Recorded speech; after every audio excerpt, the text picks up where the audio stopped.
সওয়াব। হুসাইন কারোর আমাদের পাড়া প্রতিবেশী না, আর হুসাইন কারোর বাপ না, হুসাইন কারোর খানদান না, হুসাইন সাধারণ ব্যক্তি না। হুসাইনের নামে মজলিস করলে সওয়াব, ও সওয়াব আমার আপনার মাথায় আসবে না। রাসূলুল্লাহর উম্মতি আমরা অবশ্যই বলবো, আগে বলে নেই।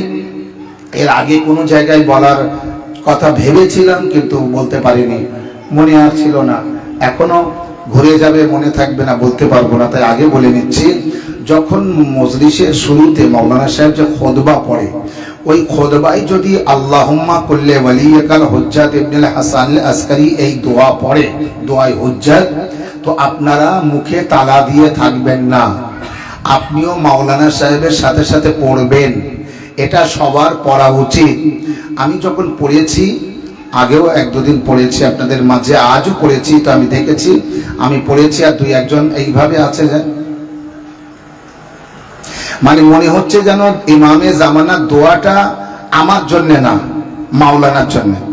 তো মাওলানা পড়ছে পড়ুক, কিন্তু ওই দোয়ার যদি গুরুত্ব জানতেন তো সারা রাত না ঘুমিয়ে ওই দোয়া পড়তেন, ওষুধ না খেয়ে ওই দোয়া পড়তেন, ডাক্তারের কাছে না দিয়ে ওই দোয়া পড়তেন, যদি ওর গুরুত্বটা জানতেন। পাচ্ছি বোঝাতে? যদি গুরুত্বটা জানতেন তো ওষুধ, এই যে বারে বারে আমরা ঠোঙার থেকে বার করে করে ওষুধ খাই না, এই ঔষধ খেতে হয় না যদি আমরা দোয়ার গুরুত্ব বুঝি।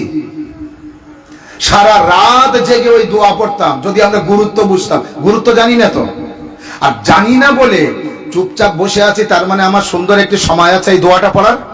আর সেই সময় মাওলানা পড়ছে, আমি পড়লাম না, তার মানে কি? মাওলানা খুতবা পড়ছে, তো মাওলানা খুতবা পড়ে, আমি কি মজলিস পড়বো, আমি খুতবা পড়বো? কিন্তু দোয়ায়ে ইমামে জামান এটা সবার পড়া উচিত, এবং আপনার এখন পড়তে হবে না। কিন্তু যেহেতু মাওলানা সাহেব পড়ছে, তো একটা সুযোগ পেয়েছেন, ওই সুযোগে আপনিও পড়লেন, সওয়াবও হলো, সাথে সাথে ভালো লাগলো। কিন্তু আপনি যখন মাওলানা সাহেব পড়লো আর আপনি যখন পড়লেন না, তখন মনে হবে গ্রামে কেউ মারা গেলে তার নিজের লোকেরা যেমন সেখানে লাশের পাশে যে কান্নাকাটি করে, আর পাড়া প্রতিবেশীরা এসে চুপচাপ দেখে, চোখে পানি আসে না। ওই দোয়া হবে যখন, যারা পড়বে তারা যেন মনে হবে ওই দোয়ার নিজের লোক, আর যারা পড়বে না তারা যেন মনে হবে অপর লোক। সালাবাদ।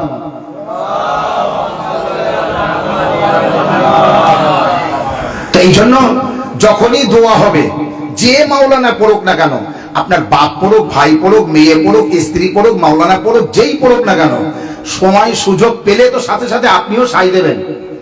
দিলে আপনার লাভ হলো, দিলে আপনি কামিয়াব হলেন। আর সব থেকে বেশি শিক্ষা পাই তো আমরা মজলিস থেকে।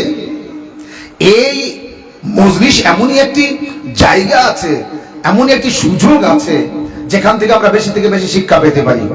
আজ বকচরা গ্রামে মাসুদ তরফদারের বাড়িতে এই যে মজলিস, এই মজলিস প্রতি বছর হয়, বছরে একবার অবশ্যই এনার বাড়িতে মজলিস হয়। দোয়া করবেন সকলেই, আল্লাহ যেন তাকে এবং তার পরিবারকে সুস্থ রাখে, এবং হার বালা ও মুসিবত থেকে তাদেরকে হেফাজত করে, এবং প্রতিটি বালা ও মুসিবত যেন তার পরিবার থেকে আল্লাহ দূর করে দেয়। সকলে বলুন আমিন। আর যারা আশপাশে থাকার পরও আস্তে আস্তে আসছে, দেরিতে আসছে, যে মাওলানা সাহেবের অর্ধেক হয়ে যাক, মুসাইব হবে তখন যাব, তো এইরকম চিন্তা ভাবনা করে যারা আসছে তাদের আল্লাহ ভালো রাখুক আর সুস্থ রাখুক। তাদের চিন্তা ভাবনা খুব মানে ওরকম চিন্তা ভাবনা তো সবার আসে না, না, গভীর চিন্তা ভাবনার ভিতরে থাকে যে আমরা একটু লাভ করবো লাস্টে যে, তো অবশ্যই আল্লাহ তাদেরকেও দীর্ঘায়ু করুক, ভালো রাখুক, সুস্থ রাখুক। আর পরবর্তীকালে এইরকম কথা যাতে তাদের না শুনতে হয়, সেই চিন্তা ভাবনা আল্লাহ তাদের বিবেকের মধ্যে দিয়ে দিক। সকলে বলুন আমিন। সালাওয়াত মুহাম্মদ ওয়া আলি মুহাম্মদ। মজলিস দেখুন একটা হবে, একটাই মজলিস। আমি মজলিস পড়ে বা মুসাইব পড়বো, মজলিস সমাপ্ত হবে, জিয়ারত করবো, তারপরে তাবারুক চাকা হবে। আর আমার মজলিসের ভিতরে একটু কিছু কিছু সময় আমি একটু কখনো এখান থেকে ওখানে, ওখান থেকে ওখানে, এই ছাদের থেকে ওই ছাদে, ওই ছাদের থেকে ওই ছাদে লাফিয়ে লাফিয়ে যাই। এই জন্য আপনি আমার সাথে থাকলে বুঝতে পারবেন। এই মজলিসের ভিতরে আপনি একটা ত্রুটি করুন, দেখবেন আপনার ভিতরে, আপনার মাথার উপরে বা আপনার গাঁট দিকে আমার কথা চলে যাবে। আপনি বুঝতে পারবেন না যে আমাকে বলছে। লাস্টে অঙ্ক কষে দেখবেন আমি আপনারই বলেছি। অতএব আপনি এরকম কিছু করবেন না, দেরি করলেও আপনার শুনতে হবে। মজলিসে যদি কথা না বলেন তাও আপনার শুনতে হবে। আমি প্রথমেই বলেছি হুসাইন আলাইহিস সালামের মজলিস এত সওয়াব যে আমরা যদি ভাবি তো আমার ভাবনার ভিতরে আসবে না, আমরা যদি কল্পনা করি তো আমাদের কল্পনার ভিতরে আসবে না। কারণ হুসাইন আলাইহিস সালামের শুধু রওজার জিয়ারত করলে যে এত সওয়াব, আমাদের ষষ্ঠম ইমাম আলাইহিস সালামের কাছে জিজ্ঞাসা করেছে ইমাম আলাইহিস সালাম সাল্লাল্লাহু আলাইহি মুহাম্মদ, তো তিনি যখন সওয়াবের বিবরণ দিয়েছেন, তো যে জিজ্ঞাসা করেছিল সে যেভাবে একটা বাঁধা গরু ছেড়ে দিলে সে আর ওখানে দাঁড়ায় না, এবং সে এমন দৌড় দেয় তাকে ধরাও যায় না। যে ব্যক্তি ইমামে হুসাইন আলাইহিস সালামের রওজায় জিয়ারত করলে সওয়াব, এইটা শুনছিল, সে ওখান থেকে এমন ভাবে দৌড়াতে থাকে আর বলতে থাকে হুসাইনের রওজার জিয়ারতে এত সওয়াব, হুসাইনের রওজায় জিয়ারতের এত সওয়াব। যারা ওখানে ছিল তারা বলল মাওলা বা শুধুমাত্র এত সওয়াব? আয়েশা থেকে বর্ণিত 90টি হজের সওয়াব, মানে আয়েশা বলেছে যে রাসূলুল্লাহ বলেছেন যে 90টি হজের সওয়াব যদি হুসাইনের রওজায় কেউ জিয়ারত করে, তখন হুসাইন শহীদ হয়নি, তখন হুসাইন ছোট, তারপরও এমনই রওয়ায়াত বর্ণিত হয়েছে যে হুসাইন শহীদ হবে, হুসাইনের রওজা হবে, হুসাইনের কবর হবে, কিভাবে শহীদ হবে এসব প্রথম থেকে আলোচনা হয়ে আছে, জেনে আছে। তাই তো হুসাইন আলাইহিস সালাম বলেছিলেন না না, আমি ছোটবেলার সেই যে ওয়াদা করেছিলাম সেই ওয়াদাকে পূরণ করতে যাচ্ছি। আমাদের ষষ্ঠম ইমাম আলাইহিস সালামের হাদিস থেকে যেটা বর্ণিত 70 হজের সওয়াব, এমনকি 70,000 হজের সওয়াব, वो হজ যে হজ্জে মাকবুলা, মানে কবুল হওয়া হজ, মাথায় আসবে না 6 থেকে 7 লাখ টাকা খরচ করলে একটা হজে যাবেন। হজে যেতে গেলে এখন 6 থেকে 7 লাখ টাকা খরচ করবেন, আর কারবালায় যাবেন 50 থেকে 60 হাজার টাকা খরচ করবেন, আপনি কারবালা জিয়ারত করে আসবেন। কত? 1 লাখ 1.5 লাখ না। আপনি মনে করবেন ইরান আর ইরাক এই দুটোকে একসাথে করবেন তখন 1 লাখ, 1 লাখ 5,000 10,000। যখন ইরান বাদ দিলে শুধু কারবালা, নাজাফ, কুফা, সামরা, কাজমাইন, কুমাইল বিন জিয়াদের রওজা মানে হযরত কুমাইলের রওজা, মিসামে তাম্মারের রওজা, হযরত কাম্বারের রওজা, আপনি এই সমস্ত রওজাগুলি যখন জিয়ারত করবেন, শরীফা বিনতে হাসানের রওজা, বকর বিন হাসানের রওজা, এমন ধরনের কারবালায় যে রওজাগুলি আছে জিয়ারত করবেন, তো এই কম বেশি একটা 50-60 হাজার টাকার মধ্যে হয়ে যাবে। কত হজের সওয়াব পেলেন? 70,000 হজের সওয়াব। ওই বান্দার মাথায় কাজ করছিল না, ওখান থেকে পাগল মতো হয়ে দৌড়াচ্ছিল। যারা ছিল জিজ্ঞাসা করলেন মাওলা এতটা হজের সওয়াব? আমারও আপনার ইমাম বললেন না, আরো সওয়াব আছে। বলেন মাওলা তাহলে আর তো বললেন না? বলে এরপরে বললেও মারা যেত, ওর মাথা খারাপ হয়ে যেত, ওর যতটা বোঝার ক্ষমতা আছে, ধরার ক্ষমতা আছে, আমি ততটা বলেছি, ওর থেকে বেশি বললে ও আর বাঁচবে না। সালাওয়াত মুহাম্মদ ওয়া আলি মুহাম্মদ। তো ইমাম হুসাইন আলাইহিস সালামের রওজায় জিয়ারত করলে কত সওয়াব, তো হুসাইন আলাইহিস সালামের নামে মজলিস করলে কত সওয়াব। এখান থেকে আমি ঘুরেছিলাম যে মাওলানা হুসাইন আলাইহিস সালামের মজলিস, এই যে মাসুদ আলী তরফদার প্রতি বছর নিজের বাড়িতে মজলিস দেয়, আপনারাও দেন, তো আপনি তো জেনেছেন, জানতে পেরেছেন কত সওয়াব ইমাম হুসাইন আলাইহিস সালামের নামে মজলিস করলে। যারা দেয় না, যারা করে না, তারা জানে সওয়াব আছে কিনা, দেবে কি দেবে না, মজলিস করবে কি করবে না, এটা তাদের ব্যাপার। কিন্তু যে জেনেছে ইমাম হুসাইন আলাইহিস সালামের নামের মজলিস, ফরশ আযা বিছানোর যে সওয়াব, এবং সালাওয়াত মুহাম্মদ ওয়া আলি মুহাম্মদ, ফরশ আযা বিছানোর যে সওয়াব, ইমাম হুসাইন আলাইহিস সালামের নামে মজলিস করলে যে সওয়াব, যে করবে সেই সওয়াব পাবে। এজন্য রাসূলুল্লাহর একজন সাহাবী যখন রাসূলুল্লাহকে দাওয়াত করলেন নিজের বাড়িতে, তো ইমাম হাসান ইমাম হুসাইন আলাইহিস সালামকে নিয়ে গিয়েছিলেন। আচ্ছা, কে আবার এই সেটের ওখানে যে হাত দিল? সেট কোথায়? মাইকের সেট কোথায়? কার খারাপ লাগছিল? নিচে আছে। সেটে কে হাত দিয়েছে? যে সেটে হাত দিয়েছে তাকে আবার পুনরায় হাত দিতে বলছি। সালাওয়াত।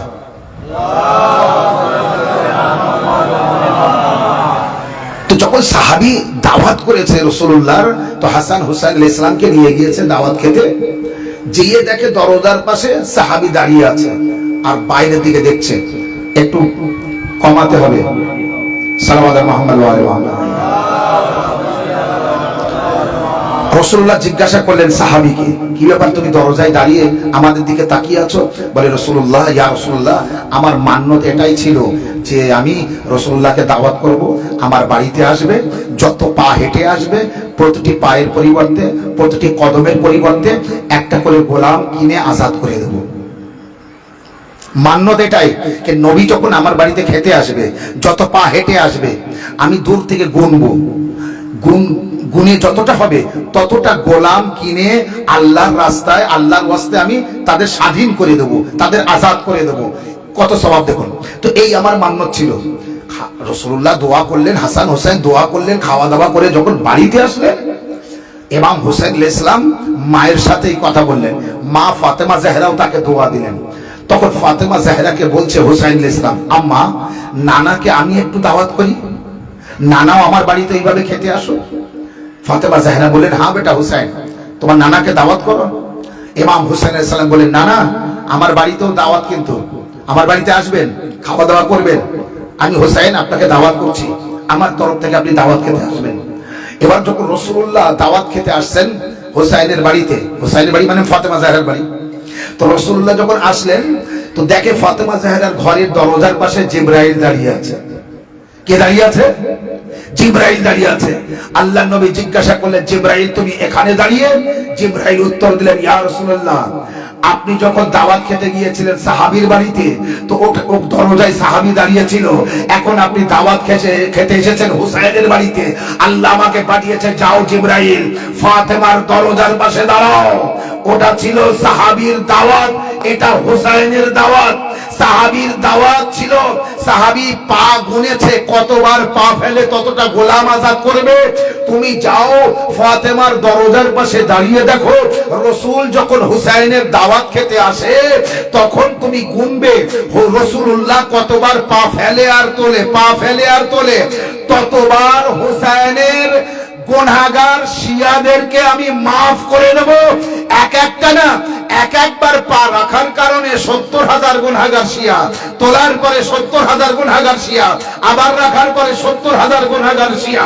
যতবার কদমে মোবারক রাখবে তুলবে, রাখবে তুলবে, প্রতিটি বারের 70,000 গুনাহগার হুসাইনের আজাদারকে মাফ করে দেবে আল্লাহ। ইয়া রাসূলুল্লাহ, আগের দাওয়াত ছিল আপনি আপনার সাহাবীর তরফ থেকে খেতে গিয়েছিলেন, আজকের দাওয়াত হুসাইনের তরফ থেকে। ওখানে সাহাবী দরজায় দাঁড়িয়েছিল, আজ আমি জিবরাইল দাঁড়িয়েছি, আল্লাহ আমাকে পাঠিয়েছে, যাও এ দাওয়াত হুসাইনের তরফ থেকে। সালাওয়াত মুহাম্মদ ওয়া আলি লব্বাইক ইয়া হুসাইন, লব্বাইক ইয়া হুসাইন, লব্বাইক ইয়া হুসাইন। আর মুহাম্মদ আলে মুহাম্মদ বলন্দার সালাওয়াত। আল্লাহুম্মা সাল্লি আলা মুহাম্মদ ওয়া আলি মুহাম্মদ ওয়া আজ্জিল ফারাজাহুম। সবাই মিলে ঘুরে ফিরে যদি নারা লাগানো হয় তো দেখবেন আপনি একদিন মারা যাবেন। কাফনের ভিতরে যখন আপনার হাত পা চোখ নাক কান মুখ সব দিয়ে ঢেকে দেবে, এই নারা সেই দিন কাজে আসবে।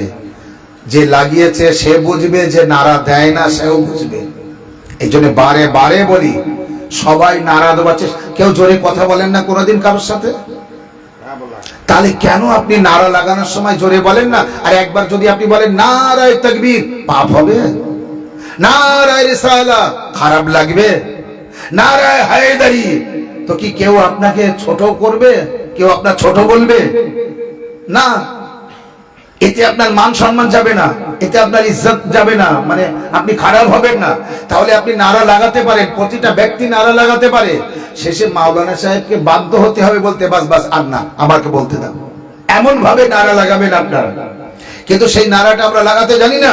তো আমি ইমাম হুসাইন আলাইহিস সালামের মজলিসটা বোঝাচ্ছি, এখন আয়াতে তরজমা করিনি, কিন্তু যেহেতু আমি একা মজলিস করবো, কতক্ষণ পড়বো আমি জানি না, এই জন্যে আপনাদেরকে বলেছি, তবে সময়ের ভিতরে শেষ হবে ইনশাআল্লাহ। আমি আপনাদের কি বলেছি, হুসাইন আলাইহিস সালাম তানার কবরে জিয়ারত আর তানার মজলিস, এই দুটোর সওয়াব যদি মানুষ জানতো, যেমন দোয়ার কথা বলেছি, দোয়ার ফজিলত যদি মানুষ জানতো, ওষুধ না খেয়ে যদি ফজিলত জানতো, আমরা কিন্তু জানি না, তাই আমাদের ঔষধ খেতে হয়। যদি সত্যিকারের ফজিলত জানতাম তো ওই দোয়া পড়ে আমরা আমাদের রোগ নির্ণয় করতাম সারাতাম, হয়তো কখনো কখনো ঔষধ খেতে হতো, সবসময় না। এমনকি সারা রাত বসে দোয়া পড়তাম, কিন্তু আমরা জানি না, তাহাজ্জুদ পড়ি না। তার আর তাহাজ্জুদ তো দূরের কথা, অক্তীয় নামাজও অনেকে পড়ি না, কারণ আমরা মারিফত রাখি না ইবাদতের মধ্যে কি আছে, কি মিষ্টতা আছে, কি মধুর আছে, কি মধু, কি মিষ্টি, কি মজা আছে ইবাদতের মধ্যে, আমরা জানি না। জানবো কখন? মারিফত থাকলে কিন্তু মজা পাওয়া যায়, স্বাদ পাওয়া যায়। মারিফত না থাকলে স্বাদ পাওয়া যাবে? মারিফতটা বিরাট ব্যাপার আছে। মারিফাতে হুসাইন আমরা জানি বলে মজলিস করি। মারিফাতে হুসাইন যে জানবে না সে মজলিস করবে না। মারিফাতে আলী যে জানবে সেই করবে। আলী যে মারিফাতে আলী জানবে না সে করবে না, বা শুধুমাত্র নবী নবী করবো আমরা, এইটুকু না, আমরা নবী নবী করবো, এর বাইরে আমরা যেতে পারবো না। কিন্তু হযরতে আবু বকর রাদিয়াল্লাহু তাআলা আনহুকে যারা আমরা মানি, নবীর সাহাবী, বিখ্যাত সাহাবী, কিন্তু হযরতে আবু বকর তার জীবনে বারে বারে শোনা গিয়েছে আলী আলাইহিস সালামের জিকির করতে। বিপদে পড়েছে তো আলী আলাইহিস সালামের কাছে গিয়েছে, মুশকিলে পড়েছে তো আলী আলাইহিস সালামের কাছে গিয়েছে। মদিনায় একবার জালজালা এসেছে, ভূমিকম্প এসেছে, তো লোক দৌড়ে আবু বকরের কাছে গিয়েছে, আবু বকর বাঁচান। কি হয়েছে? বলে ভূমিকম্প এসেছে। হযরতে আবু বকর সকলকে নিয়ে বললেন, চলো বাঁচতে চাও তো আলীর কাছে যাই, চলো বাঁচতে চাই তো আলীর কাছে যাই। আবু বকর দলবল নিয়ে মাওলা আলীর বাড়িতে গেলেন। আর জানেন, যে যখন মুসিবতে পড়ে নিকটে যেয়ে তখন ডাকার আগে দূর থেকে বলো ডাকতে ডাকতে যায়। দেখবেন যদি ছোট একটা ছেলেও তার বাপকে ডাকে, কার সাথে ঝগড়া হয়েছে, কিছু হয়েছে, বা ভাইকে ডাকে, তো দূর থেকে আওয়াজ দিতে দিতে যায়। আর দেখবেন যদি কারোর ভয় লাগে তো সে একা একা নহা পড়বে বা কিছু পড়তে পড়তে যাবে, মানে আওয়াজ দিলে অনেকটা সাহস আসে। আবু বকর সাহাবাই কেরামদের নিয়ে আলী আলী আলী আলী করতে করতে দূর থেকে এগিয়ে যাচ্ছে। তো বোঝা গেল, আমি এখানে থেমে গেলাম, বোঝা গেল আজ আমরা যে আলী আলী করি, ইয়ে আলী আলী শুধু আমরা করি না, নবীও করেছে, নবীর সাহাবীরাও করেছে, আবু বকরও আলী আলী করেছে। তার মানে আলী আলী করা খারাপ কিছু না, খারাপ তাদের কাছে যাদের সহ্য হয় না। সালাওয়াত মুহাম্মদ ওয়া আলে মুহাম্মদ।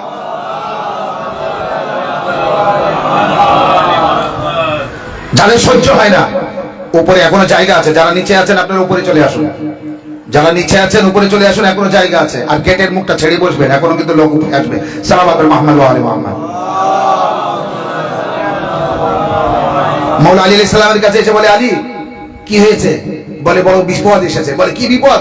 বলে মদিনায় ভূমিকম্প হচ্ছে, মানুষ ঘর ছেড়ে পালাচ্ছে, এখনই সবাই মারা যাবে, শেষ হয়ে যাবে, ধ্বংস হয়ে যাবে, খতম হয়ে যাবে, তো আমি কি করব? তো হযরতে আবু বকর বলছে কি, আলী তুমি এসো আর মাটিকে থামাও, ভূমিকম্প থামাও। ভাববেন আলী কাকে বলে আর আবু বকর কাকে বলে? আলী কখনো আবু বকরের কাছে যায়নি, আবু বকর আলীর কাছে এসেছে। কথা বলবেন চোখে চোখ রেখে। আমার আপনার মাওলা কখনো কারোর কাছে যায়নি মুশকিলে পড়লে। আরে মুশকিল কোষা অন্য কেউ না, আলী। কে মুশকিল কোষা? কে? তো কথা বলে মুশকিল কোষা ইয়া আলী, ইয়া আলী, ইয়া আলী। মুশকিল কোষা অন্য কেউ না, মুশকিল কোষা হলো মাওলা আলী। যখনই কেউ মুশকিলে পড়েছে তো মুশকিল আসান করতে আলীর কাছে এসেছে। কার কাছে এসেছে? আলী আলাইহিস সালামের কাছে এসেছে। তো হযরতে আবু বকর বড় মুশকিলে পড়েছে, লোক গিয়েছে আবু বকর রাদিয়াল্লাহু তাআলা আনহুর কাছে, বাঁচান। আবু বকর সকলকে নিয়ে বলেছে, বাঁচতে যদি হয় তো আলীর কাছে চলো, যদি বাঁচতে হয় তো আলীর কাছে চলো। মাওলা আলী আলাইহিস সালামের কাছে আসলো নিয়ে, আলী বাঁচাও, কি হয়েছে? অমুক ভূমিকম্প। কোথায়? মদিনার অমুক জায়গায়। বলে চলো। আলী আলাইহিস সালাম সকলকে নিলেন, নেওয়ার পরে সেই জায়গায় গেলেন।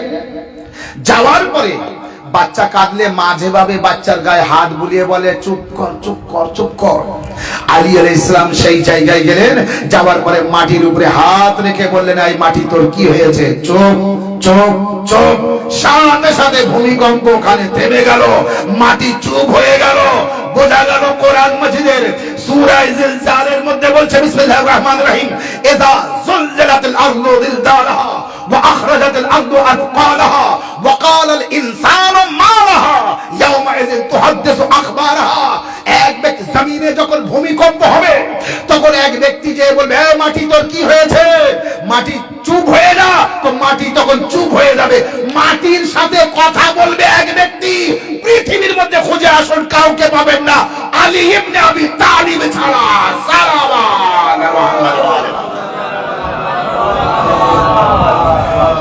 আলী ইবনে আবি তালিব আলাইহিস সালাম ছাড়া মাটির সাথে কথা বলা আপনি কাউকে পাবেন না।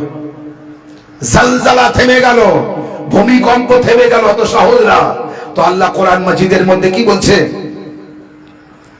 ওয়াবিল হাক্কে আনজালনাহু ওয়াবিল হাক্কে নাযালা, আমি তাকে নাজিল করেছি হকের সাথে, আর হক নাজিল হয়েছে তার সাথে। মাশাআল্লাহ, হক নাজিল হয়েছে তার সাথে, আর সে নাজিল হয়েছে হকের সাথে।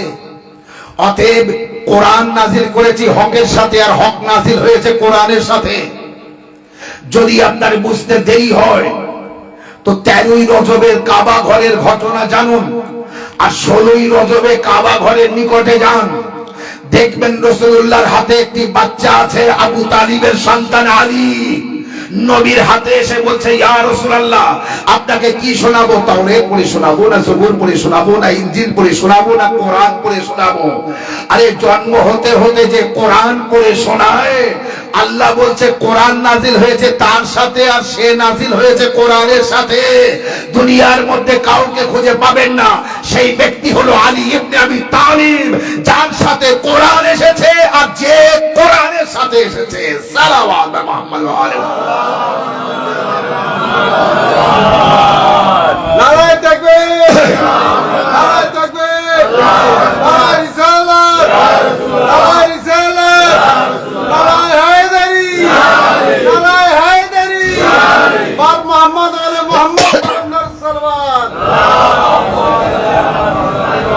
এজন্য আলী ইবনে আবি তালিব আলাইহিস সালামের মহব্বত ও ভালোবাসা, নবী ও আলে নবীর মহব্বত ও ভালোবাসা ফরজ করেছে, ওয়াজিব করেছে।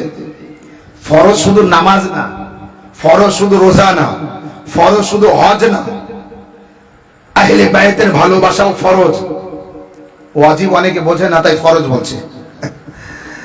আহলে বাইতের ভালোবাসা ফরজ, আহলে বাইতের ভালোবাসা সুন্নত না, আহলে বাইতের ভালোবাসা মুস্তাহাব না, আহলে বাইতের ভালোবাসা ফরজ। কিন্তু সেই আহলে বাইতের চেনা বড় কঠিন। এক শ্রেণীর মানুষ সবসময় আহলে বাইতের বিরোধিতা করেছে, আল্লাহ সেইভাবে বেছে নিয়েছে কি আমি আমার যা ছিল সব দিয়ে দেব নবীর কাছে, কিন্তু নবী তুমি তোমার হাতে কিচ্ছু রাখবে না, সব আহলে বাইতের কাছে দিয়ে দেবে, সব ভাগ বন্টন করে দিয়ে দেবে। যখন দিয়ে দিয়েছে, আলী আলাইহিস সালামের কাছে কিছু দিয়েছে, হাসান আলাইহিস সালামের কাছে কিছু, হোসেন আলাইহিস সালামের কিছু, ফাতেমা জাহরার কাছে কিছু, মানে রাসূলুল্লাহ নিজের কাছে আর কিচ্ছু রাখেনি। যারা নবী নবী করে সারা জীবন কাটাবে, হাসরের ময়দানে হুজুরের কাছে যাবে, হুজুর কিছু দেন, হুজুর বলবে আমার কাছে কিচ্ছু নেই। সাল্লাল্লাহু মুহাম্মদ ওয়া আলি মুহাম্মদ। আপনি দেখুন সুলাইমান নবী সারা দেশ ঘুরে এসে, একটু এগিয়ে আসবেন, দরুদ পড়তে পড়তে কিছু লোক এগিয়ে আসুন সামনের দিকে, হ্যাঁ এগিয়ে আসুন। সালাওয়াত মুহাম্মদ ওয়া আলি মুহাম্মদ, আরেকবার সালাওয়াত মুহাম্মদ ওয়া আলি মুহাম্মদ,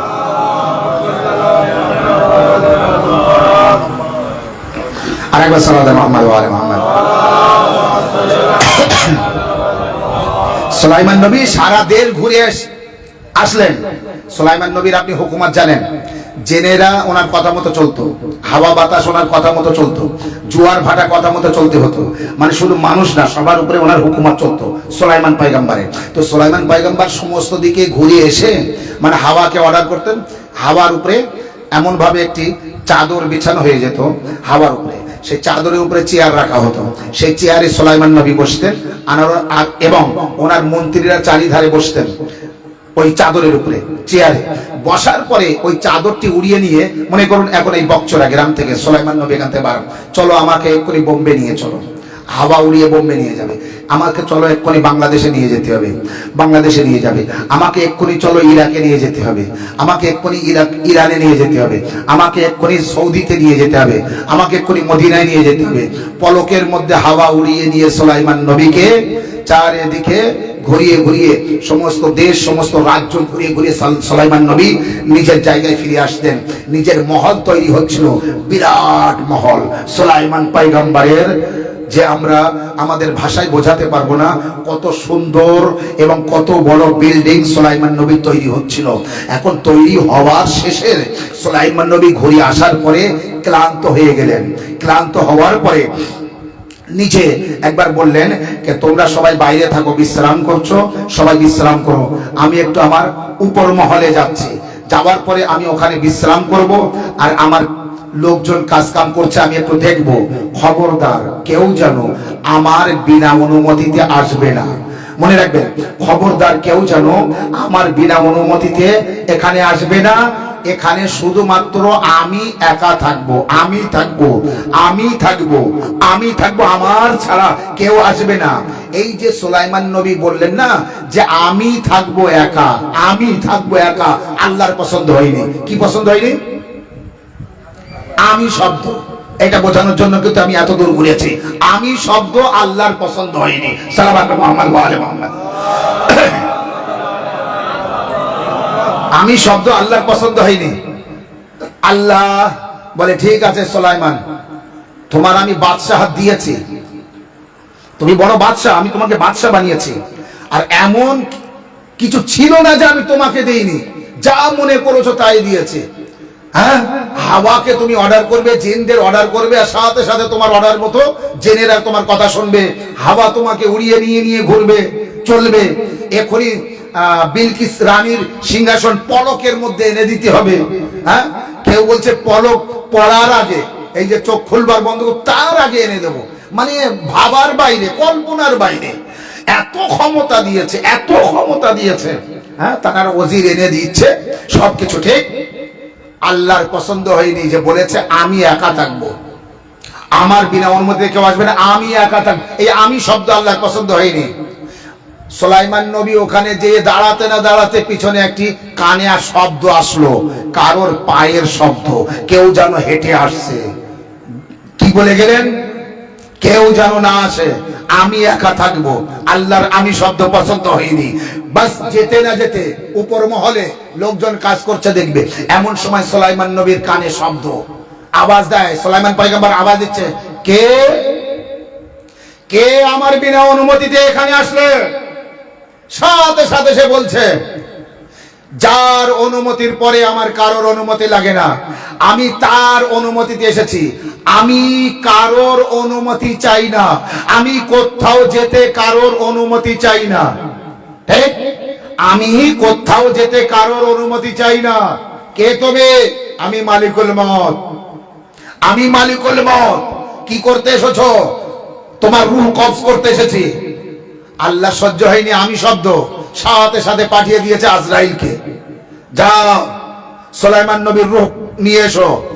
আর বাঁচার সময় জায়গা নেই, ওর মধ্যে আনানিয়াত এসেছে। আমি আমি আমি আল্লাহ সব তোমাকে দিয়েছি, তারপরও তুমি বললে কিভাবে আমি ছাড়া কেউ থাকবে না, আমি একা থাকবো? মালিকুল মউত, যাও ওর রূহ নিয়ে নাও। মালিকুল মউত ওর রূহ নিতে গিয়েছে, ঠিক আছে, কিন্তু মালিকুল মউত বলে ফেলেছে আমি কারোর অনুমতি চাই না।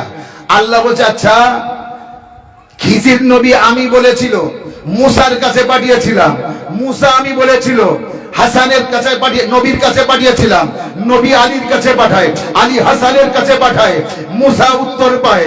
এখন আবার সুলাইমান পয়গম্বর আমি বলছে, আমি মালিকুল মউতকে পাঠিয়ে সুলাইমান পয়গম্বরের আমি বলা খতম করেছি। আবার আজরাইল বলছে আমি। মালিকুল মউত কি বললো? আমি কারোর অনুমতি নেই না, আমি কারোর অনুমতি নেই না। আল্লাহ বলছে, ও মালিকুল মউত, আবার তোমার মধ্যে আমি এসে গিয়েছে না, দাও তোমার আমি খতম করছি। তোমাকে আমি যদি দাঁড় করিয়ে না রাখি ঘন্টার পর ঘন্টা কোন দরজায়, তো আমিও আল্লাহ না, মালিকুল মউত ফাতেমার ঘরের দরজার পাশে রাসূলুল্লাহর রূহ কবজ করতে গিয়েছে, ফাতেমা অনুমতি দিচ্ছে না, মালিকুল মউত দাঁড়িয়ে আছে। আল্লাহ বলে ফিরে আয়, ওখান থেকে অনুমতি না পেলে যেতে পারবি না। আমি বলছিলি না সালাওয়াত মুহাম্মদ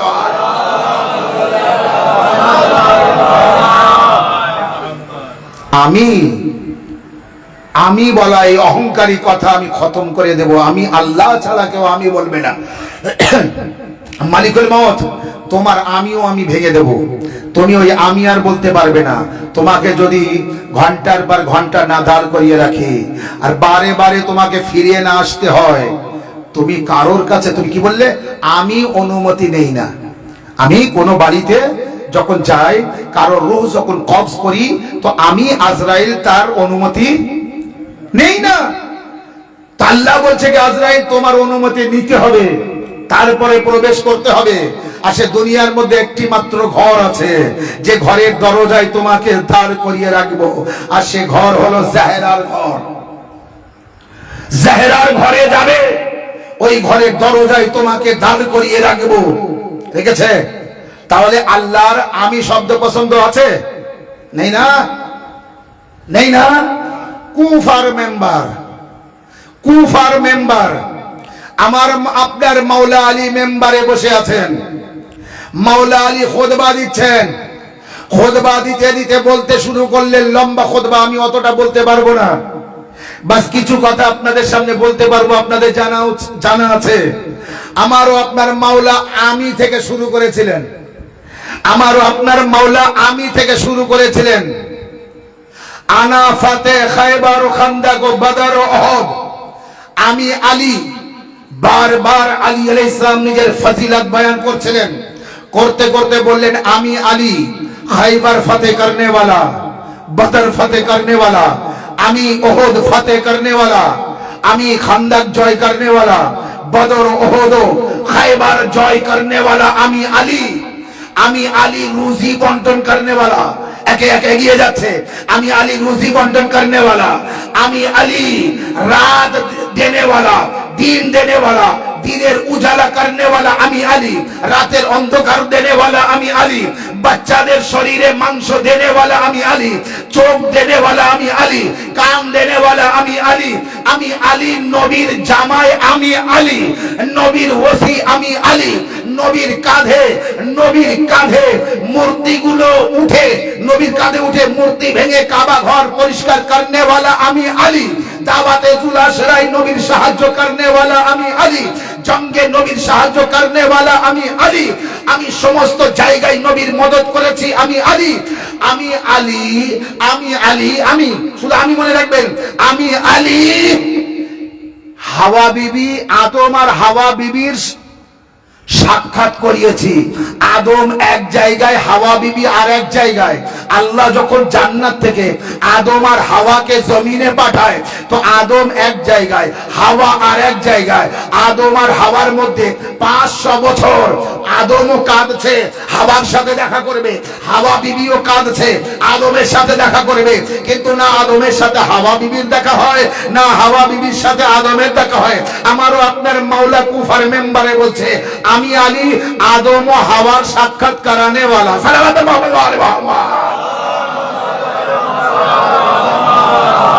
আদম হাওয়ার মিলানে वाला আমি আলী। ইব্রাহিম নবীর কুয়া, ইব্রাহিম নবীকে নমরুদের আগুনের ভিতরে ফেলার পরে ওই আগুনকে ফুল বাগান বানানে वाला আমি আলী। ইউসুফ নবীকে কুয়া থেকে বাঁচানে वाला আমি আলী। ইউনুস নবীকে মাছের পেটে জিন্দা রেখে সহি ও সালামত রাখনে वाला আমি আলী। শুধু আমি শব্দ দেখবেন। মাওলা আলীর খুতবা কুফার মেম্বারে মাওলা আলী খুতবা দিয়ে যাচ্ছেন, আর আমি আলী বলেই যাচ্ছেন, আমি আলী তো সেই আলী যে তুর পাহাড়ে মুসার সাথে কথা বলতাম।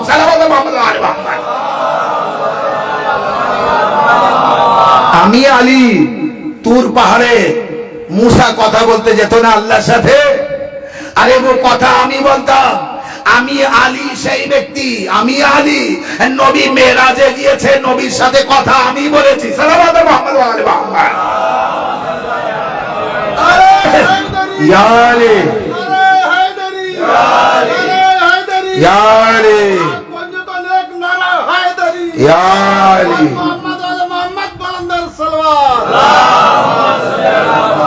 আমি আলী, আমি নীল দরিয়ায় রাস্তা তৈরি করে দিয়েছি মুসার জন্য। আমি তো সেই নবীর সাথে মেরাজে কথা বলেছি। আমি তো সেই যে হার নবীকে সাহায্য করেছে। প্রতিটি নবীর মদত করেছি, প্রতিটি নবীর সাহায্য করেছি। আমি এবার আল্লাহ তাআলার কাছে হাত জোড় করে বলবো, মাবুদ, কেউ যদি আমি বলে তোমার সহ্য হয় না, আলী আমি বলে তো সহ্য কিভাবে হলো? কেউ যদি আমি বলে আমি, তো আল্লাহ তোমার তো সহ্য হয় না, ঠিক? এই বন্ধু সব ঠিক আছেন না? আলী এতবার আমি আমি করছে, আল্লাহ তোমার সহ্য হয় কিভাবে? তো আল্লাহর উত্তর আসবে, আসগার নাদান, তুমি জানো না আমি আমার মর্জিকে আলীকে দিয়েছি, আমি আমার মর্জি দিয়েছি আলীর, আমি আমার ইচ্ছা দিয়েছি আলীর। আমার জবান নেই যে আমি কথা বলবো, আমার হাত নেই যে কাউকে কিছু দেব। দেওয়ার সময় হলে আলীর হাত ব্যবহার করি, বলার সময় হলে আলীর জবান ব্যবহার করি। মুসার সাথে কথা আমি বলেছি আলীর জবানের দ্বারায়, নবীর সাথে আমি কথা বলেছি আলীর জবানের দ্বারায়, আর সব নবীকে সাহায্য আমি করেছি আলীর দ্বারায়। এবার আলী যদি আমি বলে, তো আমি আলী বলিনি, আমি আল্লাহ বলেছি।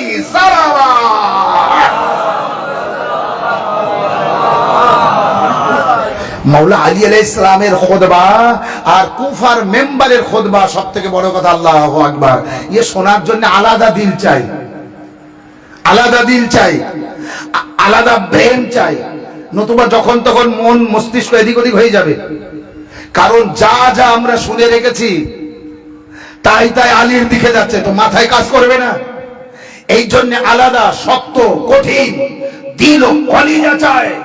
এই জন্য মাওলা আলী, যার সম্পর্কে আমি সূরায়ে ইযা যুলজিলাতিল আরযু জিলজালার যে কথাটা বলেছি, কি এক সময় জমিনে ভূমিকম্প হবে, এই মাটিতে কম্প আসবে, আর এক ব্যক্তি বলবে এই মাটি কি হয়েছে রে তোর?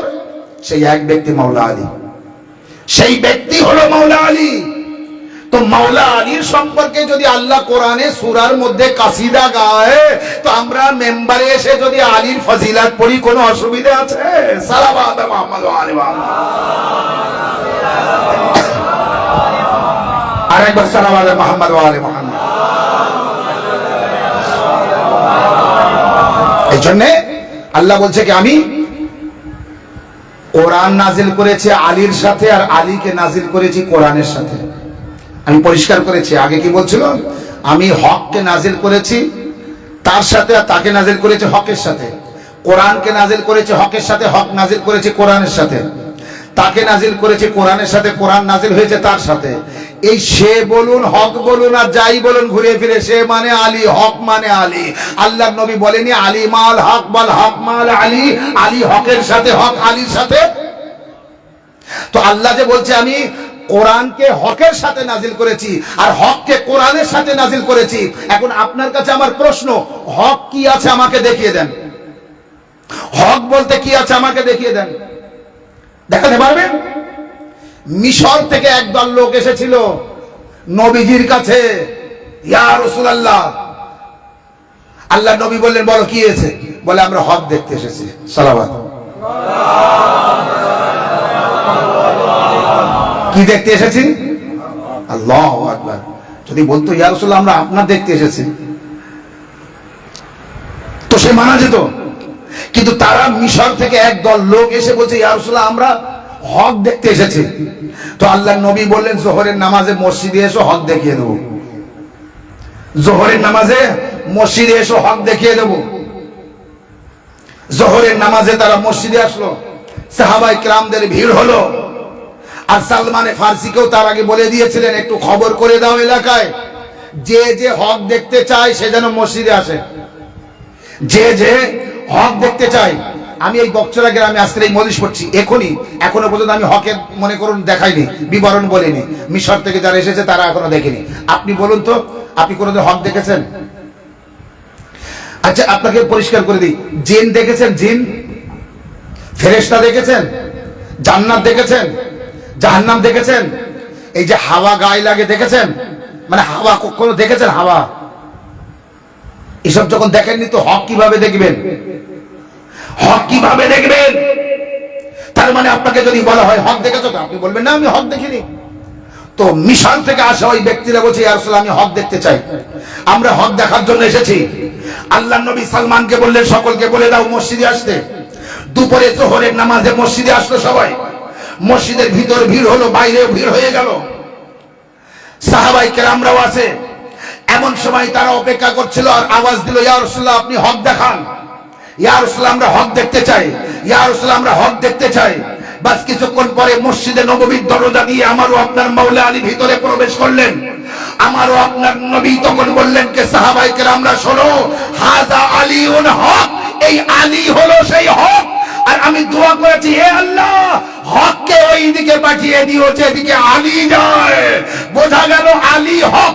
তাই তো নবী বলেছেন আলী মাল হক ওয়াল হক মাল আলী, আলী হকের সাথে হক আলীর সাথে। এবার দুনিয়াবাসীরা যদি কেউ বলে আমি হক দেখেছি, তো আলী ছাড়া কেউ হক দেখতে পাবে না, কারণ আলী হলো হক, কোরআন হক, কোরআন আলীর সাথে, আলী কোরআনের সাথে, হক আলীর সাথে, আলী হকের সাথে।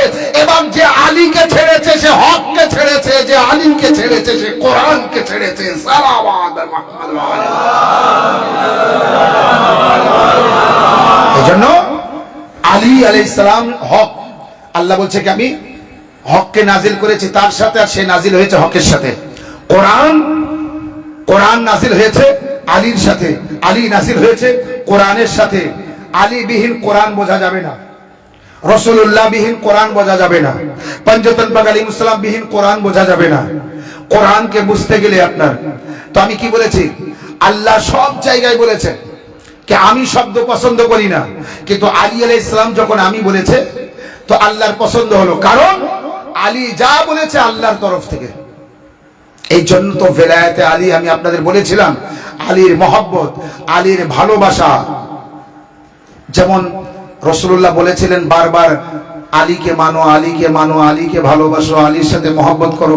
তো একদল সাহাবীরা বলেছিল, ইয়া রাসূলুল্লাহ আমরা যখনই আপনার কাছে আসি তো আমরা মনে করেছিলাম আপনার কাছে আসলে আপনি বলবেন নামাজ পড়ো, রোজা রাখো, হজ করো, যাকাত দাও, নামাজ পড়ো, রোজা রাখো, নামাজ পড়ো, রোজা। কিন্তু না, আপনার কাছে যখন আসে আলীকে মানো, আলীকে মানো, আলীকে মানো। ইয়া রাসূলুল্লাহ আলীকে মানলে কি বড় ফায়দা আছে নাকি, লাভ আছে নাকি? আমারও আপনার নবীর চেহারা পাল্টে গেল। কি বললে? আলীকে মানলে ফায়দা আছে কিনা? আরে আলীকে মানার কারণে সব থেকে বড় ফায়দা সেই পাবে যে আলীকে মানবে, আর সব থেকে বড় ক্ষতি সেই করবে যে আলীকে মানবে না। আলীকে মানলে সব থেকে বড় ফায়দা। আল্লাহ নবী মসজিদে বা তাদের উত্তর দিলেন যে আলীকে মানবে সে আমি নবীকে মানবে, আর যে আমি নবীকে মানবে সে আল্লাহকে মানবে, আর যে আল্লাহকে মানবে সেই জান্নাতে যাবে। বোঝা গেল আমাকে না মেনে আল্লাহ মানা যাবে না, আর আলীকে না মেনে আমাকে মানা যাবে না। এই জন্যই আমি আলী আলী করতে বলি, কারণ আলী আলী করলে নবী নবী করা হবে, আর নবী নবী করলে আল্লাহ আল্লাহ করা হবে। আর যে ব্যক্তি আল্লাহ আল্লাহ করবে সেই ব্যক্তি জান্নাতে যাবে। তো বোঝা গেল আল্লাহ আল্লাহ করার আগে নবী নবী, নবী নবী করার আগে আলী আলী। আর যে আলী আলী করবে সেই ফায়দামান থাকবে। এটা নবীর হাদিস, আমার কথা না, নবীজি বলেছেন। আমি নবীর হাদিস আপনাদেরকে শুনিয়েছি। এই জন্য সাহাবায়ে কেরামরা বারবার বলেছেন কি এত আলী আলী কেন করতে হবে, এত আলীর ফজিলত কেন বয়ান করতে হবে। মাওলা আলী আলাইহিস সালামের ফজিলতের মধ্যে অনেক ফায়দা আছে, লাভবান হবে সেই ব্যক্তি।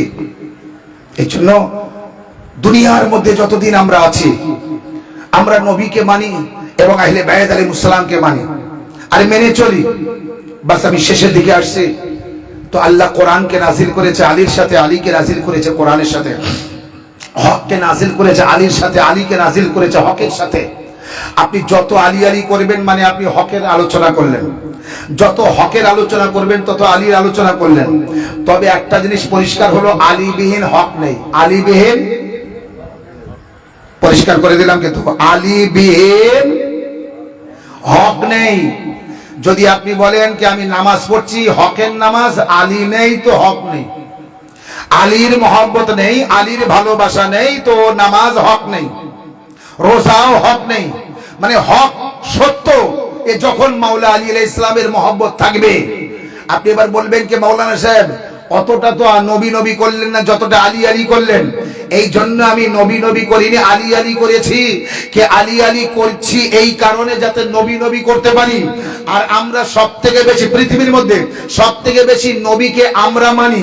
এই জন্য যখনই কেউ আমাদের ছাড়া অন্য কেউ সামনাসামনি হবে, তখন তার নামাজ আর আমাদের নামাজ, মনে করো শুধু জোহরের নামাজ, তাকে বলা হবে তুমি জোহরের নামাজ সামনে রাখো, আর আমিও জোহরের নামাজ সামনে রাখছি।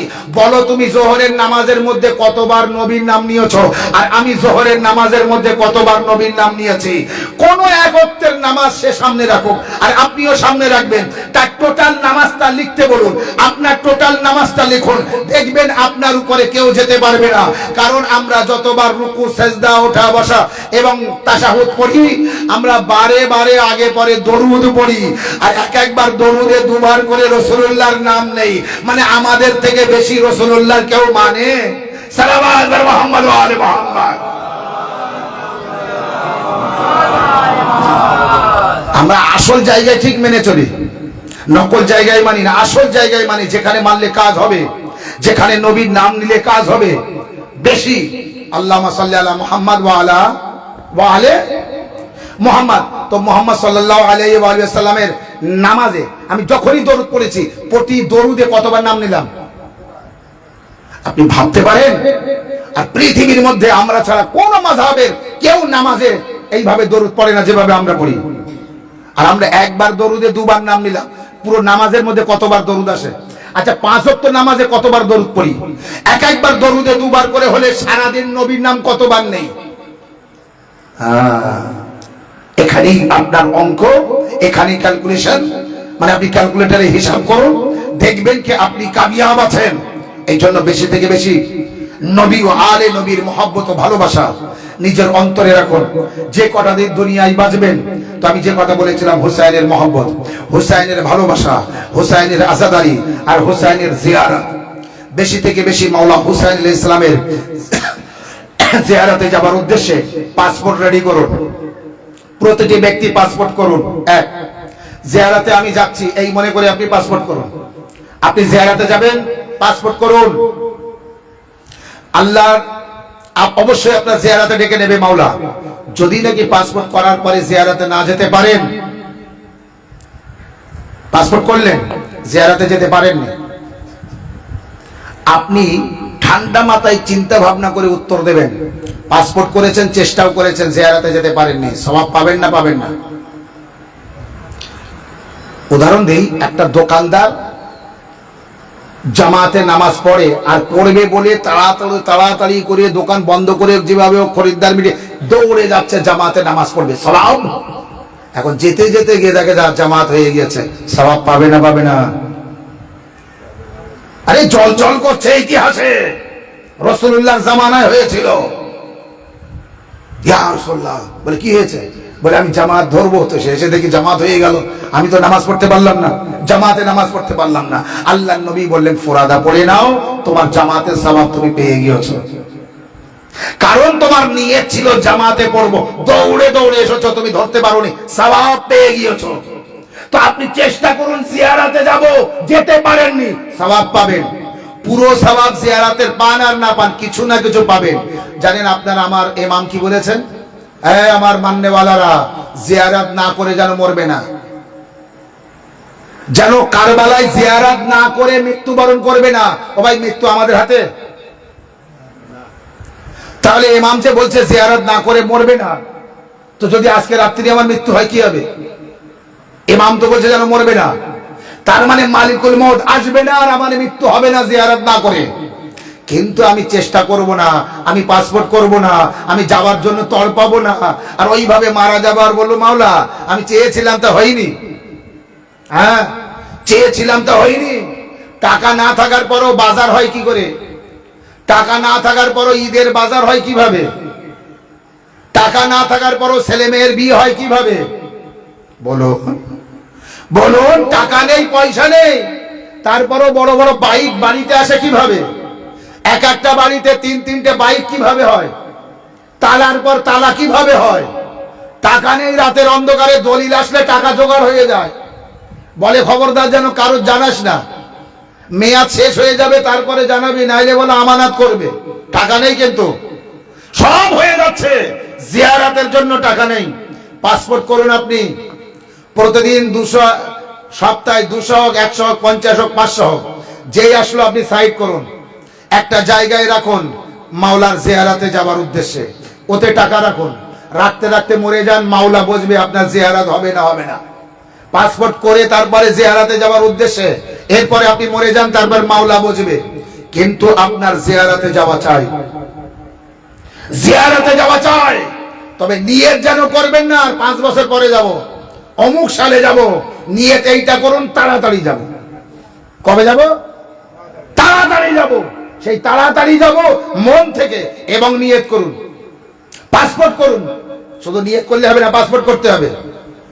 মানে আমি কাজ করব না, হাট বাজার করব না, আর থালা পেতে বসবো খাবো বলে, তো আমার থালায় আসবে কোথার থেকে? সালাবাদ। পাসপোর্টও করুন, পয়সা জোগাড়ও করুন। মনে করুন উদাহরণস্বরূপ 60,000 টাকা কারবালায় যেতে খরচ, আর বাইরে না, এই সময় 60-65,000 টাকার মধ্যে হয়ে যাবে। 20-30,000 টাকা জোগাড় করে বাকি টাকাটা মাওলা কোথার থেকে আপনার জোগাড় করিয়ে দেবে, দেখে নেবেন। ভাই কিছু দিল, মানে গরিব মানুষ, ভাই কিছু দিল, বোন কিছু দিল, এ দিল ও দিল, আপনার জিয়ারত হয়ে যাবে। আর এখন কেউ নেই যে 50-60,000 টাকা জোগাড় করতে পারে না, পকেটে নিয়ে সকালে করে চা খেতে যায়। 20-50,000 টাকা করে পকেটে নিয়ে এখনকার মানুষ চা খেতে যায়। অতএব জিয়ারত আগে যান। কসম খোদার, জিয়ারতে গেলে, রওজায় গেলে বুঝবেন আমি কেন শিয়া, আমি কেন আজাদার, কেন আমি মাওলার জন্য এত পাগল। এই জন্য আমি বারবার বলি, এই গুনাহের দুনিয়ায় থেকে জান্নাতের রাস্তার একবার সফর করে আসুন, আর জান্নাতে যাবার আগে পুল সিরাত পার করে আসুন। একদিকে মাওলা আব্বাসের রওজা, আর একদিকে হুসাইন আলাইহিস সালামের রওজা, মাঝখানে বাইতুল হারামাইনে চলাফেরা করে ওই পুল সিরাত পার করবেন কিভাবে? এই দুনিয়ার পুল সিরাত একবার পার করে আসুন। হ্যাঁ, এদিকেও জান্নাত, এদিকেও জান্নাত, মাঝখানে পুল সিরাত পার করবেন। মাওলা হুসাইনের রওজা, মাওলা আব্বাস আলমদারের রওজা, দিল ভরে যাবে, দুনিয়ার কষ্ট বলে যাবেন, আর বলতে পারবেন কি আমি মাওলার জিয়ারত করেছি, মাওলার রওজায় গিয়েছি। আর ইমাম পরিষ্কার বলেছেন, আমাদের চতুর্থ ইমামের হাদিস, ষষ্ঠম ইমাম আলাইহিস সালামের হাদিস, খবরদার যেন ইমাম হুসাইনের রওজায় জিয়ারত না করে মরবে না, হাসরের ময়দানে আসবে না, আমাদের সামনে এসো না যেন মাওলার রওজায় জিয়ারত না করে। তাই বলি আমার ভাইরা, বাজার শেষ করছি, যত কষ্ট হোক, যত দুঃখ হোক, প্রথম টার্গেট আপনার পাসপোর্ট করতে হবে। আপনার সুগার, আপনার শরীর খুব খারাপ, হাড়ের অবস্থা ভালো না, আপনার পার অবস্থা ভালো না, হাতের অবস্থা ভালো না, শরীরের অবস্থা ভালো না, সব শেষ করে দিন। আপনি মনের থেকে বলুন আমি বিরাট ভালো, আমি একদম ভালো, আমি সম্পূর্ণ ভালো। পাসপোর্ট করুন, জোগাড় করুন, বা জিয়ারাতে যাব। এরপরে আজরাইল আপনাকে ডাকবে কি মাওলা হুসাইন আগে ডাকবে, তার কাজ, তার ব্যাপার। কে আগে আপনাকে ডাকবে, কার সাথে আগে আপনার দেখা হবে, এ তার ব্যাপার। আপনার দিক দিয়ে আপনি এগিয়ে যান। সালামাত। আল্লাহ আপনাদের ভালো রাখুক, সুস্থ রাখুক, শাহাদ আবাদ রাখুক। কত মিনিট হয়েছে? ঘন্টাখানি হয়েছে না? সালাওয়াত মুহাম্মদ ওয়া আলে মুহাম্মদ। বাস আমি এবার মুসাইবে যাচ্ছি, যদিও একটু 2-5 মিনিট হয়তো কম বেশি হয়েছে, আপনারা ক্ষমা করবেন। বেশি থেকে বেশি আহলে বাইত আলাইহিস সালামের আর মাওলা হুসাইন আলাইহিস সালামের জিয়ারতকে বোঝানোর জন্য একটু সময় গিয়েছে। আমি আজকে দুপুরেও আমি জুম্মার খুতবায় বলেছি, এবং জুম্মার খুতবার নামাজের পরেও বলেছি, এবং আজকের এই মজলিসেও বলেছি আমলুগার সাথে। আমি সব জায়গায় বলার চেষ্টা করছি। এইভাবে আপনি যদি প্রতিদিন আমাকে মেম্বারে তোলেন, আমি প্রতিদিন আপনাকে বলবো জিয়ারতের জন্য, আর আমিও জিয়ারতে যাব, আবার যাব। আমি আপনাকেও বলছি মাওলা আমাকে সুস্থ রাখো, আমি আবার যাব, তাড়াতাড়ি যাব। আর আপনাকেও বলছি আপনি যান, আর তাড়াতাড়ি যান, দেরি করবেন না। আর বলবেন না মেয়ের বিয়ে দিয়ে যাব, ছেলের বিয়ে দিয়ে যাব, আর ওই মাসে যাব, ওই এতদিন পরে যাব, এই নিয়ত যেন করবেন না, একদম করবেন না। এটা হচ্ছে আপনার নিয়ত হালকা হয়ে গেল। কসম খোদার, যদি মারিফাতে হোসেন আর ওই জিয়ারতের বিষয়ে একবার জানেন, তো আপনার ঘুম উঠে যাবে, খাওয়া ঘুম উঠে যাবে। এত সওয়াব, এত সওয়াব, ইমাম হোসেন আলাইহিস সালামের রওজায় জিয়ারত করতে যাচ্ছে, তো একটা অন্ধ যাবার আশা, পাগল হয়ে আছে, যেতে পারছে না, রাস্তার ধারে দাঁড়িয়ে আছে। সবাই যাচ্ছে জিয়ারত করতে, তো বলছে ভাই তোমরা কারবালায় যাচ্ছ? বললো হ্যাঁ কারবালায় যাচ্ছে। তো বলে আমার জন্য একটু কারবালার মাটি এনে দেবে? তো বলে কি করবে? বলে আমার এই যে আমি দেখতে পাই না, আমি চোখে লাগাবো, আমার চোখটা ভালো হয়ে যাবে, আমার চোখ ভালো হয়ে যাবে। তো বলে আচ্ছা ঠিক আছে। তারা জিয়ারত করতে গিয়েছে, জিয়ারত করে কারবালা থেকে দূরে আসার সময়, অনেক দূরে আসার পরে, কারবালা ছেড়ে অনেক দূরে এসে গিয়েছে, এমন সময় মনে পড়লো যা সে মাটি তো নেওয়া হয়নি, অন্ধকে দিতে হবে। কি হবে? ওই জায়গার থেকে মাটি তুললো, ও তো দেখতে পাচ্ছে না, আর এখন ফিরে যাওয়ার সময় নেই, তো এখান থেকেই তুললো, ওখান থেকেই মাটি তুললো, নিয়ে আসলো। অন্ধ ব্যক্তির সাথে দেখা হলো, অন্ধ ব্যক্তি বললেন কারবালার মাটি এনেছো? ওরা বললো হ্যাঁ এনেছি। এ মাটিটা নিল, বুকে লাগালো, ডুকরে ডুকরে কাঁদলো, মুখে লাগালো, চুম্বন দিল, তারপরে চোখে লাগালো। এর নিয়ত কি? কারবালার মাটি আনবে, আমি চোখে দেবো, চোখ ভালো হয়ে যাবে, নিয়ত দেবো। যেই নাকি ওই মাটি চোখে লাগিয়েছে, সাথে সাথে চোখ ভালো হয়ে গিয়েছে, সাথে সাথে চোখ ভালো। যে মাটি দিয়েছিল ওর মাথায় কাজ করছে না, কারণ ও তো জানে কারবালার মাটি না। এ চোখ ভালো হলো কিভাবে? ওই রাত্রে খেয়ে দিয়ে ঘুমিয়ে পড়লো, স্বপ্নে মাওলা হুসাইন এসে বলছে অবাক হয়েছিলে? অবাক হয়েছিলে? বলে হ্যাঁ মাওলা। বলে কি জন্য অবাক হলে? ওর নিয়তটা দেখেছিলে? ওর নিয়তটা দেখোনি? ও নিয়ত করেছিল কারবালার মাটি আনবে, আমার চোখে লাগাবো, আমি ভালো হয়ে যাব। তুমিও কারবালার মাটি নিয়ে যাবে, তুমি ভুলে গিয়েছিলে, কিন্তু তুমিও ওকে কারবালার মাটি দেবে বলে এই নিয়তে মাটি নিয়েছিলে। তুমি যে হাত দিয়ে মাটিটা নিয়েছো, ওই হাত তো তার একটু আগে আমার রওজায় স্পর্শ করেছো, সেই হাতের মাটি। আর ওর নিয়ত কুল্লু ইয়াউমিন আশুরা কুল্লু আরজিন কারবালা, প্রতিটি দিন যদি আশুরা হয় তো প্রতিটি জমিন কারবালা। যদি আপনি নিয়ত রাখতে পারেন, অন্ধ ব্যক্তির নিয়তে তার দৃষ্টি ফিরে ফেলো। হুসাইন আলাইহিস সালামের নামকরণ করা, নাম করে মাটি এনেছে। অন্ধর চোখ যদি ভালো হয়, স্বয়ং রওজার মাটি হলে কি হবে? যেখানে মাওলা হুসাইন শুয়ে আছে, কারবালার সেই জায়গায় আল্লাহ আমাদের বারে বারে নিয়ে যাক। মাওলা বারে বারে আমাদের ডাকুক, আমরা যেন বারে বারে সেই জায়গায় যেতে পারি। ইমাম হুসাইন আলাইহিস সালাম জমিনে কারবালা কিনে যাদের কাছ থেকে কিনলেন তাদেরকেই আবার দান করে দিলেন। আমার মেহমানরা যারা আসবে তাদেরকে মেহমান বানাবে, আমার কবর কোথায় তা দেখিয়ে দেবে, আমার জিয়ারতকারীদের মেহমান রাখবে, তাদের খিদমত করবে। আজাদারো, ইমাম হুসাইন আলাইহিস সালামের বড় আশা যে যারা আমার রওজায় আসবে জিয়ারত করতে, আমার কবরটা দেখিয়ে দেবে। আমার এই জঙ্গলে কবর হবে, এই মরুভূমিতে, এই বনে আমার কবর হবে। দূর দূরান্ত থেকে লোক আসবে, আমার কবরের ঠিকানা তারা জানবে না। তোমরা দেখিয়ে দেবে আমার কবর কোথায়, তোমরা দেখিয়ে দেবে আমার আব্বাসের কবর কোথায়, তোমরা দেখিয়ে দেবে আমার আকবরের কবর কোথায়, তোমরা দেখিয়ে দেবে আমার শিশু আসগরের কবর কোথায়, তোমরা দেখিয়ে দেবে আমার কাসিমের কবর কোথায়। ইমাম হুসাইন আলাইহিস সালামের আশা, আমার আজাদাররা আসবে, আমার আকবরের কবর জিয়ারত করবে, আমার আসগারের কবর জিয়ারত করবে, আমার আব্বাসের কবর জিয়ারত করবে, আমার কবরে জিয়ারত করবে। আরে যার শরীর মাটির সাথে মিশিয়ে দিয়েছে, যাদের দেহ থেকে মাথা কেটে আলাদা করে নিয়েছে, ও আজাদারো, আপনার কি ইচ্ছে হয় না, আপনার কি আশা জাগে না সেই জায়গায় যাব যেখানে আমার মাওলার লাশে ঘোড়া চালিয়েছে, যেখানে আব্বাস আলমদারের লাশে ঘোড়া চালিয়েছে। আব্বাস আলমদারকে যখন দাফন করা হয়েছিল আজাদারো, তখন জিজ্ঞাসা করা হয়েছিল, যখন বিবি জাইনাব এসে কবর জিয়ারত করছিলেন তখনও জিজ্ঞাসা করেছিলেন, বেটা সাজ্জাদ, আমার আব্বাস অত লম্বা, আমার আব্বাসের এত ছোট কবর কেন? এটা তো একটা বাচ্চার কবরের মতো লাগছে। সৈয়দে সাজ্জাদ বলেছিলেন, ফুপি আম্মা, ফুপি আম্মা ক্ষমা করবে, আমি যখন 3 দিনের দিন মুজিজার শক্তিতে এসেছিলাম আর আমি দাফন করছিলাম শহীদদের, আমার চাচা আব্বাসের লাশা যতটুকু পেয়েছিল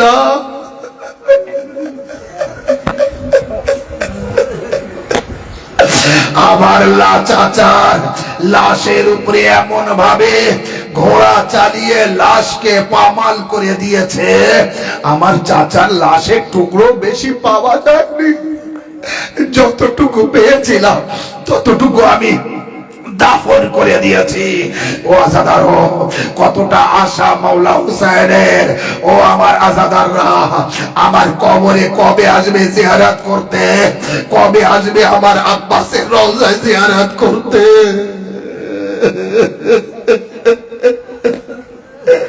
কিন্তু যখন কারবালায় যাবে আগে মাওলা আব্বাসের রওজায় যাবেন জিয়ারত করতে। মাওলা গাজী আব্বাস, আমরা কারবালা এসেছি জিয়ারত করতে। আর তারপরে গঞ্জে শহীদ আছে, যেখানে সব শহীদদের লাশা এনে দাফন করা হয়েছিল মাওলা হুসাইনের কবরের রওজার পাশে, সেগুলোও দাফন করবেন। সামনে হাবিবের রওজা আছে, সেটাকেও দাফন করবেন। এই নসিব যেন আল্লাহ আমাদের থাকে, আমরা যেন তাড়াতাড়ি কারবালায় আজ যেতে পারি। এই মুসাইবে আমাদের চোখের পানি ঝরছে।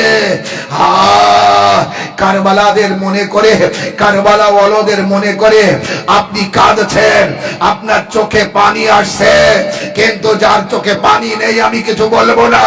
কিন্তু আপনার ইমাম কারবালাকে যখন মনে করে, আকি ইমাম তার চোখে রক্ত আসে, তিনি যখন কাঁদে চোখ দিয়ে রক্ত ঝরে।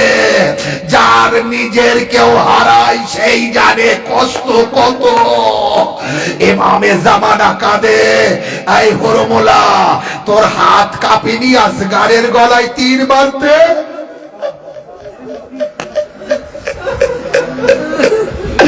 আমার আসগারের গলায় তীর ফলা তীর কিভাবে মারলে? এভাবে জামানা কাঁদে। কারবালার জিয়ারত মাওলা জানো আমাদের নসিব হয়। वो কারবালা যেখানে আহলে হারাম 1 বছর পর যখন বিদায় দিয়েছে ইয়াজিদ, আর কারবালা এসেছেন জিয়ারত করে 40 করে মদিনায় যাবে। আগে আগে বশির আমারই নিয়ে যাচ্ছে, কালো উটের পিঠে, কালো কাপড় দিয়ে ঢাকা আছে, আমারই করা আছে। আগে আগে আব্বাসের আলো। আচ্ছা দাঁড়ো, খুব কষ্টের মুসায় পড়ছি।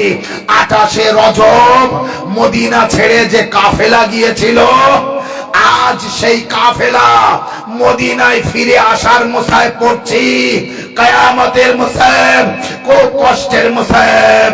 যদি আল্লাহ আপনাকে শোনার ক্ষমতা দেয়, আমাকে পড়ার ক্ষমতা দেয়, তো আমি পড়ছি। আগে আগে আব্বাস আলম বশির নিয়ে যাচ্ছে কাফেলা। কারবালার জিয়ারত হয়ে গেল, সব বিবিদের নিয়ে উটের পিঠে তোলা হলো।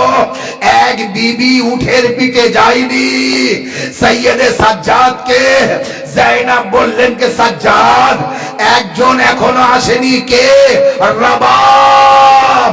কারবালায় যে দেখে আলী আসগারের ছোট্ট কবরে মা রবাব যে এমন ভাবে হাত দুটো কবরের উপর দিয়ে জড়িয়ে কাঁদছে, আসগার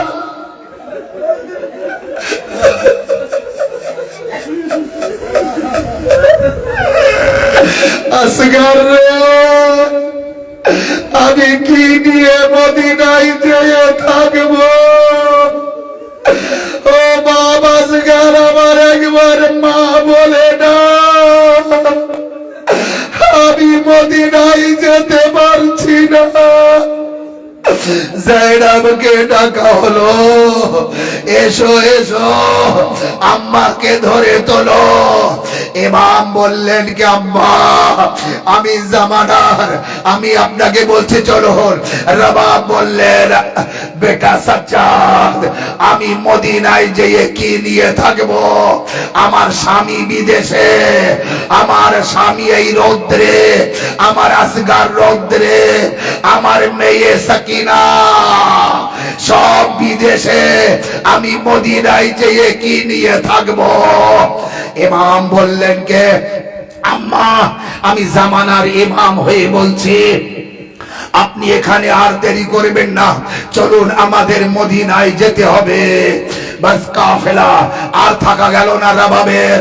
রবাব বললেন যখন ইমামের নির্দেশ, এবার উঠলেন ওখান থেকে, আলবিদা করলেন, মাওলা খোদা হাফেজ, আসগার খোদা হাফেজ। রবাবকে কিভাবে নিয়ে যাচ্ছেন? রবাব একটা কথা বললেন, সাজ্জাদ আমি যাব মদিনায়, কিন্তু মনে রেখো আমি কিন্তু ঠান্ডা পানি পান করব না, আমি যতদিন বাঁচবো ঠান্ডা পানি পান করব না, আর আমি কিন্তু ছায়ায় যাব না, আমি যতদিন বাঁচবো আমি ছায়ায় যাব না, আর ঠান্ডা পানি পান করব না। আচ্ছা আম্মা ঠিক আছে চলুন। এবার জাইনাব আর জাইনুল আবেদিন মিলে হযরত রবাবকে আমারিতে সওয়ার করালেন। কাফেলা যাচ্ছে মদিনার এক জায়গায়। যাওয়ার পরে জাইনাব বললেন এখানে কাফেলা দাঁড় করো, আমি আর আগে যেতে পারছি না, আমার বড় কষ্ট হচ্ছে। বনি হাশিমের ঘরে খবর চলে গেল, মুহাম্মদ হানাফিয়া চলে আসলেন দেখা করতে, উম্মুল বানিন চলে আসলেন দেখা করতে। এক বিমার মেয়ে এসেছে যার নাম সোগরা।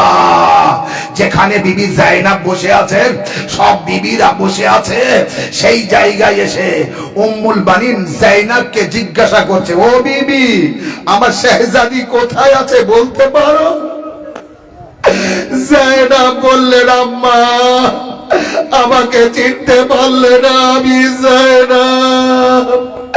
একবার উম্মুল বানিন বললেন শাহজাদি তুমি জাইনাব, আমি বুঝতে পারিনি তোমার চুল, তোমার কোমর, তোমার চেহারা, শরীরে কি হয়েছে। যেই নাকি জাইনাবকে মা উম্মুল বানিন জড়িয়ে নিতে গেলেন, জাইনাব বললেন আম্মা আমার পিঠে হাত দেবেন না, আমার পিঠ বড় জখমি।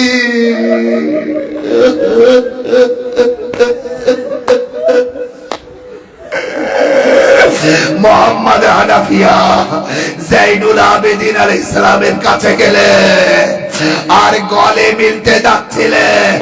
জাইনুল আবেদিনও বললেন চাচা আমার পিঠে হাত দেবেন না, আমার গলায় হাত দেবেন না, আমার গলা বড় জখমি, আমার পিঠ বড় জখমি।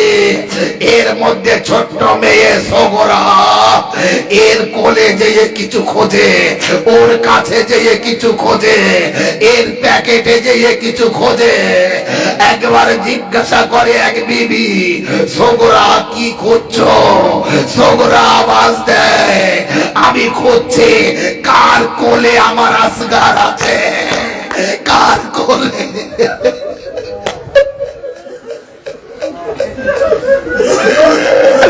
কার কোলে আমার আসগার। একবার জাইনাব বলে দিলেন সোগরা তোমার আসগার আর ফিরে আসেনি। রবাব কিন্তু যখন মদিনায় পৌঁছে গেলেন, রবাব শেষ করছে, রবাব বাইরে বসে আছে, ঘরে যায় না, ঘরে তোলা যায় না। এমন সময় এত মেঘ হয়েছে, বৃষ্টি আসবে। জনাবে জাইনুল আবেদিন মাকে ঘরে তোলার চেষ্টা করলেন, মা ঘরে ওঠে না, বারে বারে চেষ্টা করলেন, যখন ঘরে উঠছে না তখনই ফুপি জাইনাবকে ডাকলেন, ফুপি আম্মা এসো আমার মাকে ঘরে তুলে। রবাব বললেন আমি ঘরে যাব না, আমার স্বামীর কাছে ওয়াদা করে এসেছি যতদিন বেঁচে থাকবো ছায়ায় যাব না। একবার বললেন আম্মা এই অবস্থা তোমার শরীরের, আর এই বৃষ্টি আসলে তুমি বাঁচবে না। হায় রবাব উপরে উঠবে না, আর জায়নাব ও সাজ্জাদ শুনবে না। বলে ফুপি আম্মা আমার মাকে আমি একদিকে ধরছি, ফুপি আম্মা তুমি একদিকে ধরো। যেই নাকি ধরে ঘরে নিয়ে যাচ্ছিলেন, জায়নাব বলেন সাজ্জাদ ঘরে ওঠার আগে সাজ্জাদ তোমার মার দুনিয়ায় নেই। রবাব ঘরে ওঠার আগে মারা গেলেন। হায় মদিনায় মাতম হতে থাকে, হায়